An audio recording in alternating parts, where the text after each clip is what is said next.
Hi everyone, my name is Artur and I'm here today to present you our implementation literature dashboard. I'm a postdoc here at the Initiative for Implementation Science Coordination, ISKI, and I'm going to share with you a little bit of how to use the dashboard. The dashboard was created to facilitate the access to evidence of implementation science in the HIV cascade of treatment and prevention. The dashboard was created with two people in mind: researchers who want to do implementation science to create new analysis on the existing literature evidence, but also in practitioners who want to improve the daily-to-day activities, to address determinants, to address strategies that can help them with their work. And this dashboard was created based on a review by Dr. Lee, a systematic review of determinants of implementation for HIV pre-exposure prophylaxis. It is available on JAIDS on a special supplement, and you can all have access to it and understand better the science behind the dashboard. So now I'm going to show you a few ways that you can access the dashboard and how to use it. First, you go to hivscience.northwest.edu, our website, and you can come here on literature review dashboard, or you can go all the way here and here. You can see the dashboard, and you can also have access to more details on how it was created and how to cite the dashboard if you're going to use it.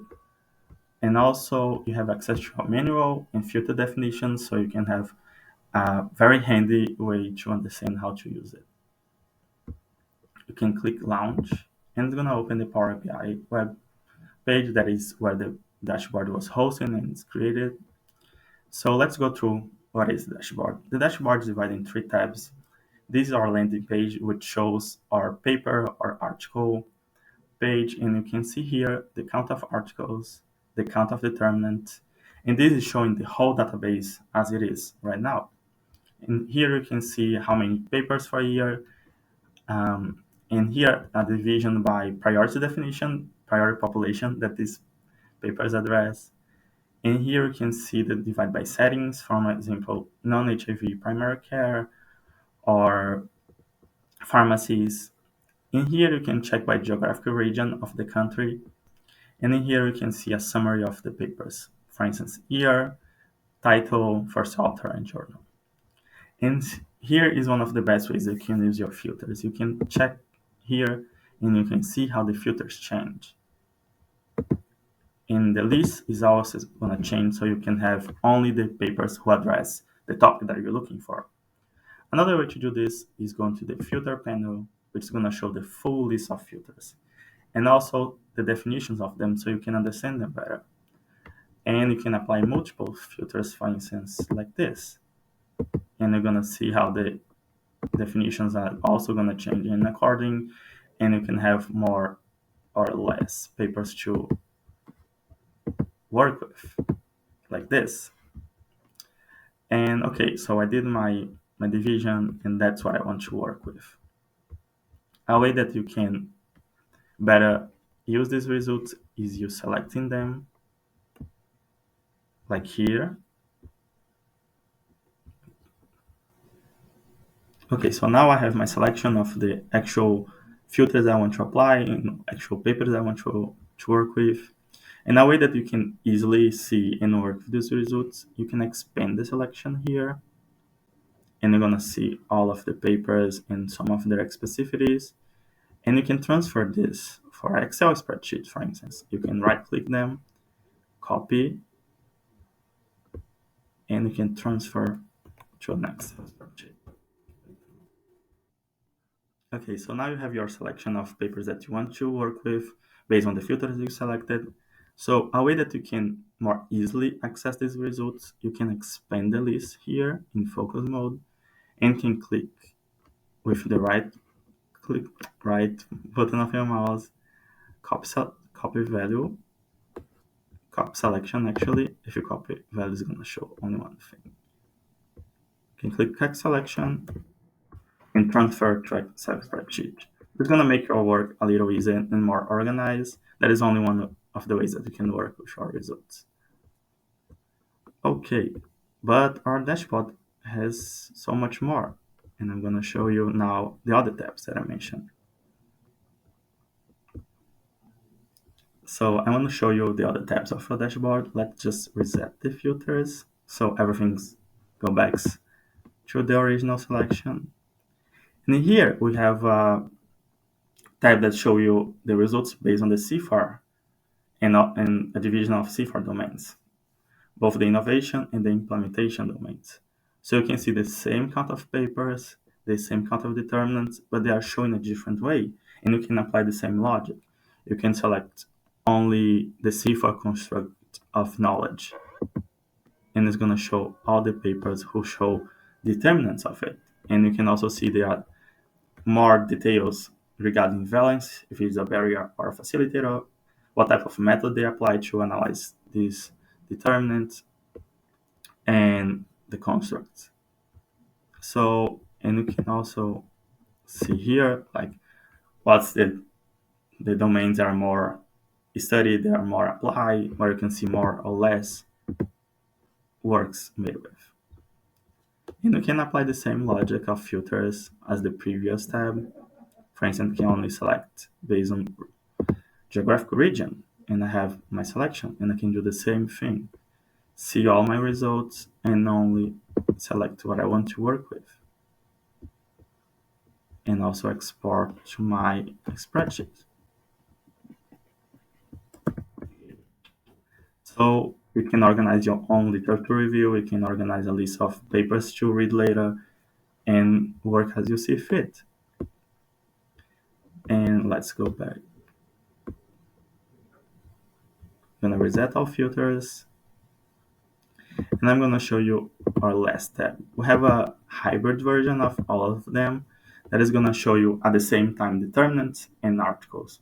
So you can explore and see how they relate to each other. It's a very cool way of having more information at the same time.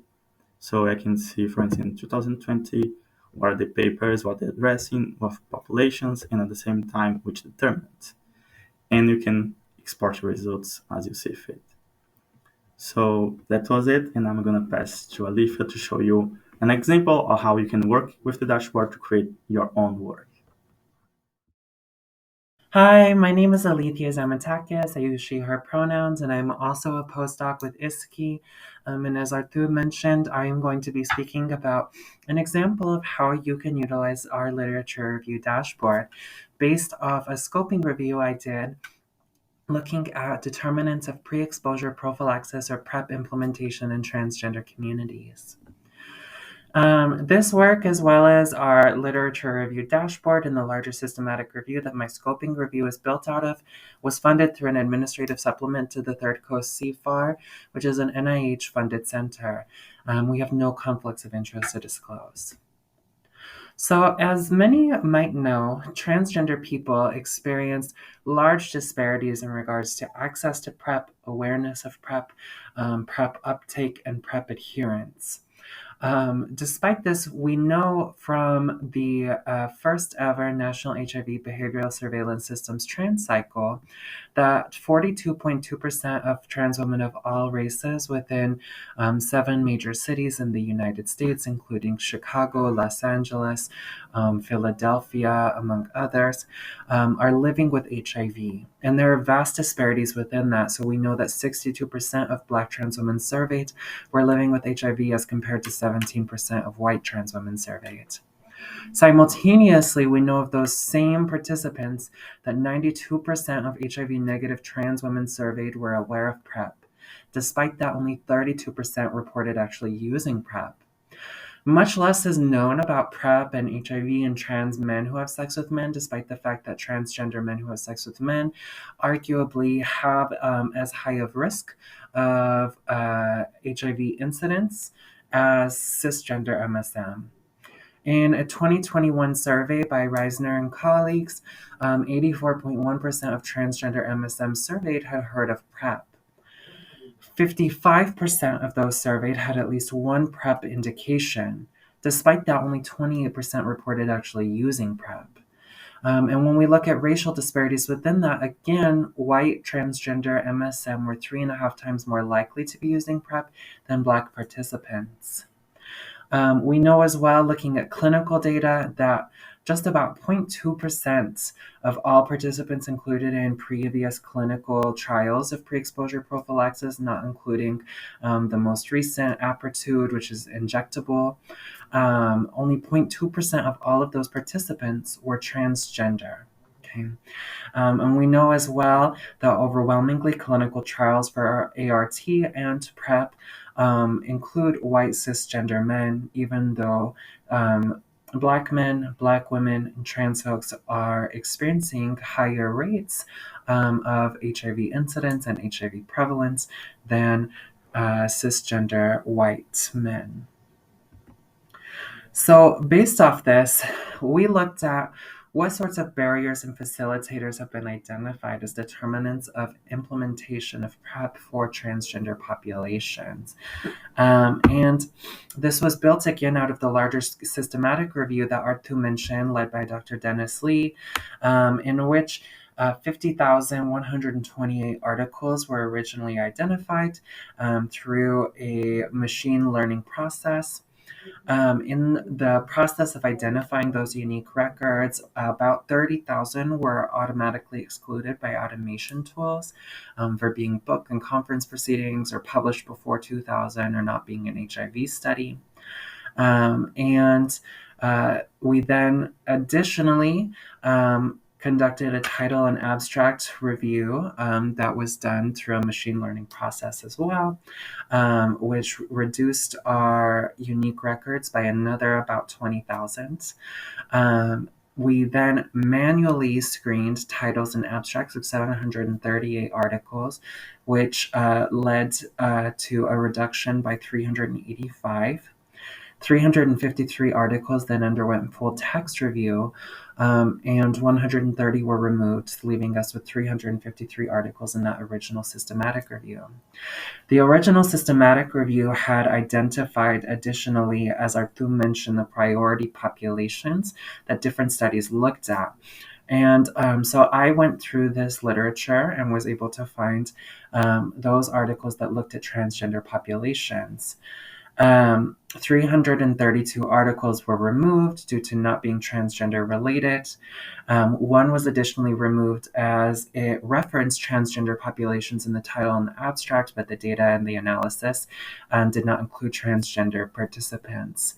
I then conducted a review of citations of those articles that were included and was able to find an additional 11 articles to include in the scoping review after a full text review, leading to 33 articles included in the scoping review analysis. Those additional 11 articles that were found were partially not identified by our initial search, as they were found in more niche journals that weren't identified by PubMed or Ovid, and additionally were published in 2022 or late 2021, which was after the initial search. I uploaded these 33 articles to NVivo, a qualitative software, and coded them using an adapted CIFAR framework. In CIFAR, as Artur mentioned, it is a determinants framework that looks at barriers and facilitators to implementing, adapting, modifying, improving, and/or de-implementing an innovation. CIFAR has 5 domains: innovation characteristics, which looks at factors related to the innovation, so source of innovation, such as issues of medical mistrust, the strength or quality of the evidence of the innovation. And so we know, for example, that many transgender people question the evidence of PrEP as it regards transgender individuals.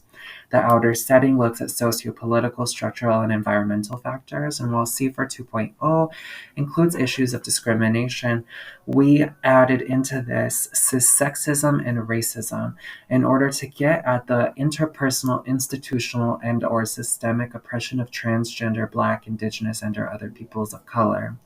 And this was done intentionally to get at more than just issues of discrimination or bias, but at those larger structural issues if they were identified in our review. Additionally, intersetting is another domain of CFIR that looks at factors within an agency that may shape how an intervention is delivered, such as leadership engagement or the culture of the agency. Characteristics of individuals looks at how aware of an innovation a patient or provider is, as well as how well they feel that they can actually deliver or utilize the innovation. And then finally, the implementation process domain looks at those actual things done to plan for, to execute, to engage in the process of implementing the innovation. So, based off that coding and then thematic analysis within in vivo as well as matrix coding, we were able to understand differences in which determinants are mentioned and measured by CFIR. 25 out of 33 articles were published between 2018 and 2022. And when we look at intersections of priority populations, only 9 of the 33 articles looked at determinants for Black transgender communities. 8 did so for Latine transgender communities, and 3 did so for transgender people who inject drugs. There was little variation in identification of determinants across study methods, although qualitative methods were more likely to be utilized for the process domain. When we look at determinants mentioned and measured by the CFIR domain, we can see in this graph that characteristics of patients in the outer setting were much more likely to have both mentioned and measured determinants, whereas there was much less in the inner setting process and characteristics of providers. In part, the reasons for less determinants being identified in the process domain is because there is a large overlap between implementation strategies and the implementation process domain. And those papers that were more implementation strategies related were kicked out of our determinants review for an additional review that we're currently conducting on PrEP implementation strategies. One of the main issues with the literature that we identified and reviewed is that there's an overwhelming lumping of cisgender men who have sex with men and transgender women, with many papers referring to this grouping as MSMTW. We can see that across method, quantitative articles are much more likely to lump cisgender MSM and trans women, and simultaneously, these same articles are much more likely to have too few of transgender participants actually break out the results. So, for example, one study had a sample of 1,600 and about 42 participants for the total analysis. Out of those more than 1,600 participants, only 14 were transgender. That cell size of transgender participants is not enough to adequately analyze differences between transgender women included in the study and cisgender MSM. Many of these papers found that, for example, educational attainment, rates of depression, access to housing were barriers or facilitators of PrEP implementation in transgender communities and cisgender MSM communities, according to the paper. But due to the small sample size, often only 1 to 3% of the total sample being transgender, it's impossible to know if those findings are actually representative of transgender populations.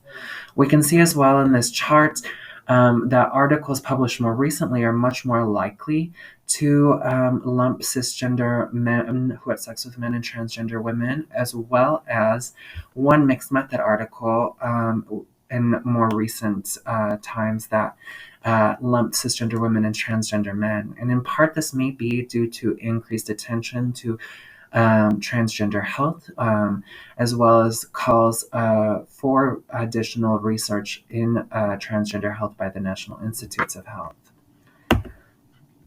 And in part, this growth in attention to transgender health, despite its limitations, has identified numerous barriers and facilitators of implementing PrEP in transgender communities. These include fears by transgender participants that PrEP will negatively interact with their hormone replacement therapy. And indeed, I was only able to identify one study published in 2021 that found that there were no cross interactions between HRT and PrEP.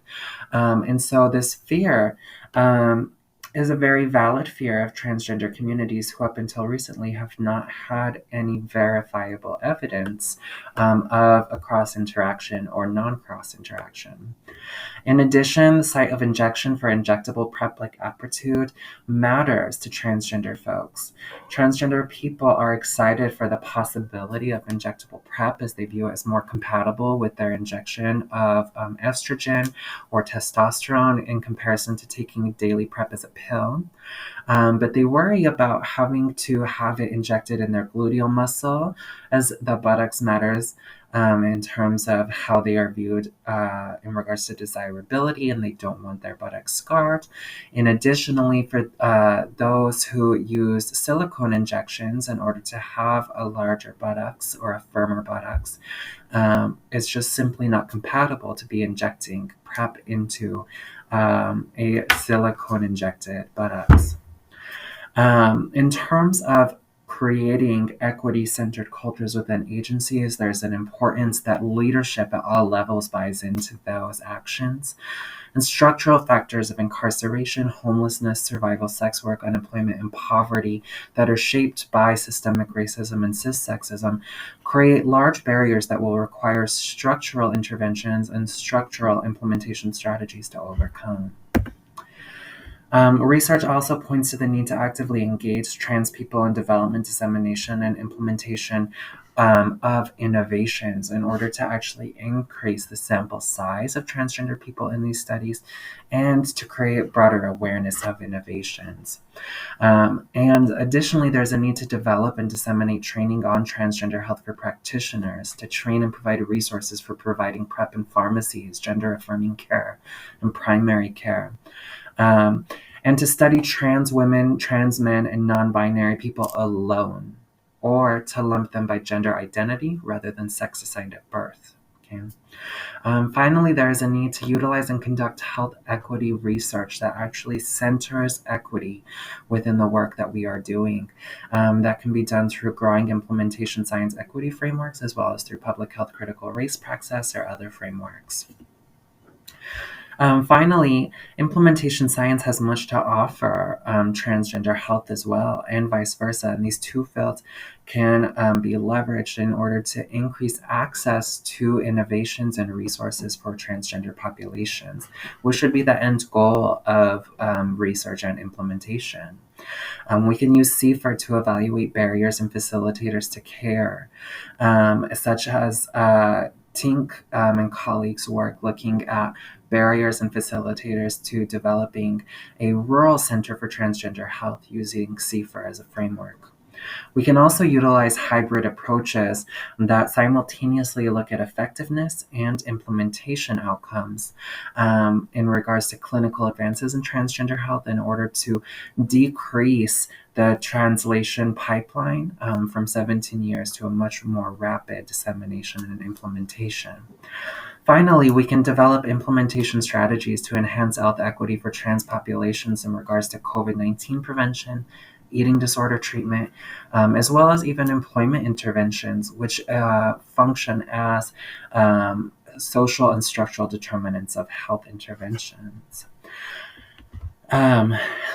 Unfortunately, we don't have much more time to go into the results and findings of this review and what these findings and identified determinants tell us. But what they do tell us in part is the need to also look at implementation strategies, which our team is continuing to do with PrEP. We are additionally conducting additional reviews on HIV testing and diagnosis determinants and strategies, HIV treatment and linkage to care determinants and strategies. And you can contact myself or Artur if you have additional questions, either through Twitter or through our emails on the screen. Thank you.